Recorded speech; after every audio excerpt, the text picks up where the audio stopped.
Okay, do you have your machine on? Okay.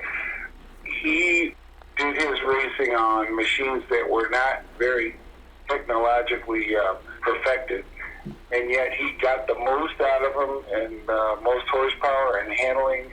In the early days, it was not socially acceptable. We were still considered a daredevil, and someday when I grow up, I want to be just like Ed Fisher. It was almost like a conductor of an orchestra. You made him do magic. You walk in a restaurant with Ed Fisher, your stock just went up. I always thought I wanted to be just like Eddie Fisher.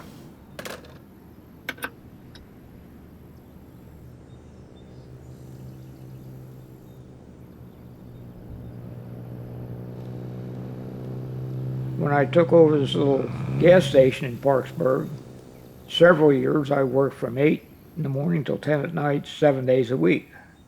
But when Rod Coates came and asked me if I wanted to ride a new factory Triumph at Daytona in '52, that was the beginning of the end of the gas station. Did you have a nickname during your race days? Fast Eddie. This is one of the most amazing things. You know, when Ed puts a helmet on, he has his leathers on, he's at a racetrack, and you're watching on a racetrack, or if you're just road riding with him, it has to be the strangest thing for some people to see him take his helmet off. And there's this guy that's, you know, he's no young guy. And it's just like, that can't be that same guy that I just watched out here.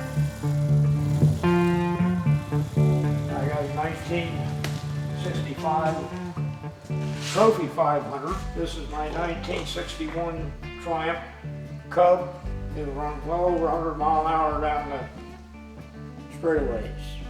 1929 Indian 101 Scout. 1961 T100 race bike. This is the Honda VTR. Turns 14,000 RPMs. And you're thinking about racing it next year, right? Yes, hopefully. I was working on a farm when I turned 16 and decided I needed a motorcycle. I was able to save $95 to pay for my first Indian motorcycle I bought in 1941.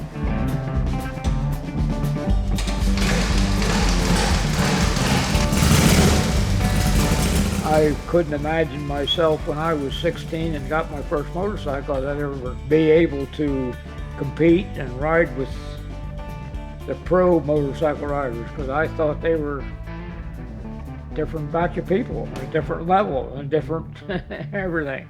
But my first expert race on a half-mile track, I beat the #1 racer, Paul Goldsmith. It was a factory Harley rider and was paid to come to Richmond to make sure they had a winner, but I won. I rode harder, that's why I was able, or did win a few races over guys that had better bikes, better equipment, even factory race bikes. I guess everybody goes back to Laconia in 1953 when he won the race, and it was a huge deal. I mean, this was a big deal back then. Ed was a contender in every single race, in every discipline, be it road racing, be it dirt track, whatever it was. Because how small he was, he just realized how competitive he could be on a motorcycle. You know, he was like a jockey.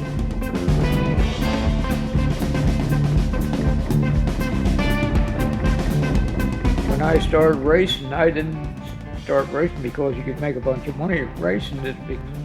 It's another way of having fun riding a motorcycle.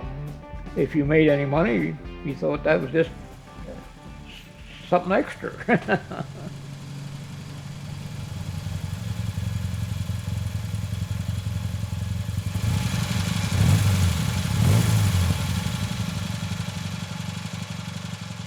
In 1952, when I had my first ride on a Triumph race bike, they definitely stole my heart that I thought was the best bike that I could ever get on. Oh! Switch isn't on! Oh, switch is on.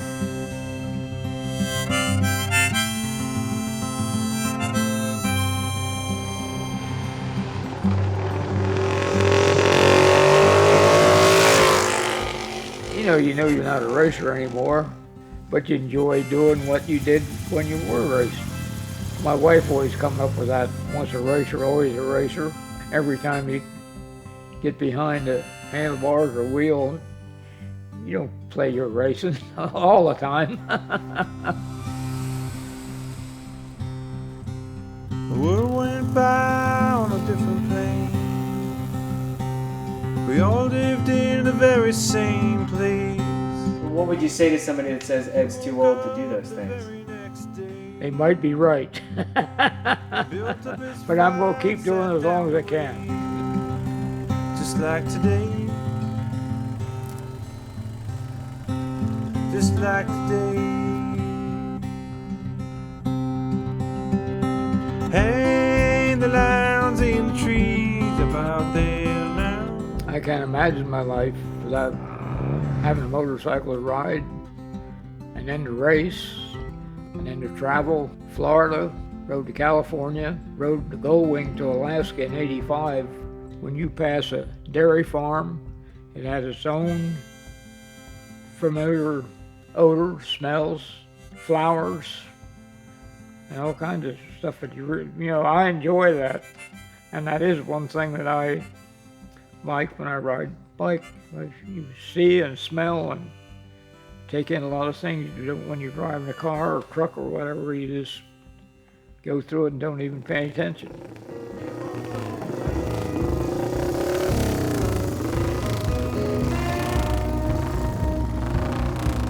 How does it feel? What's it like riding that bike?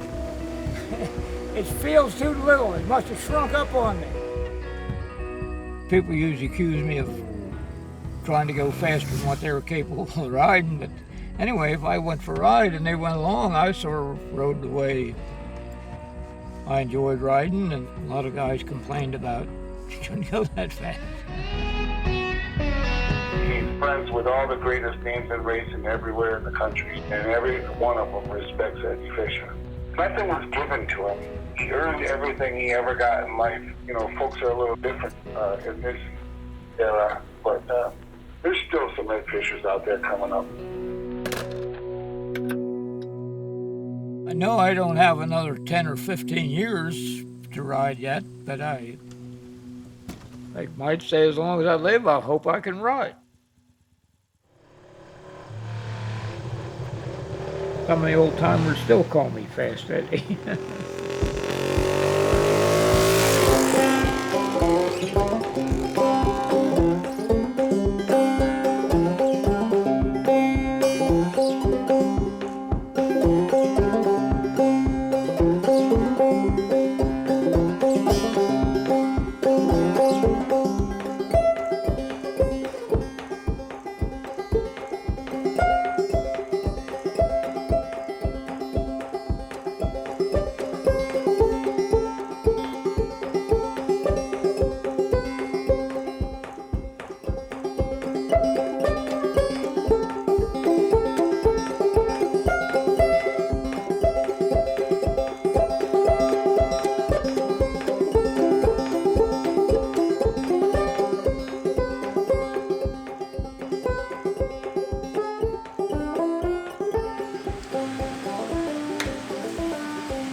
That's how we do it in Chunk.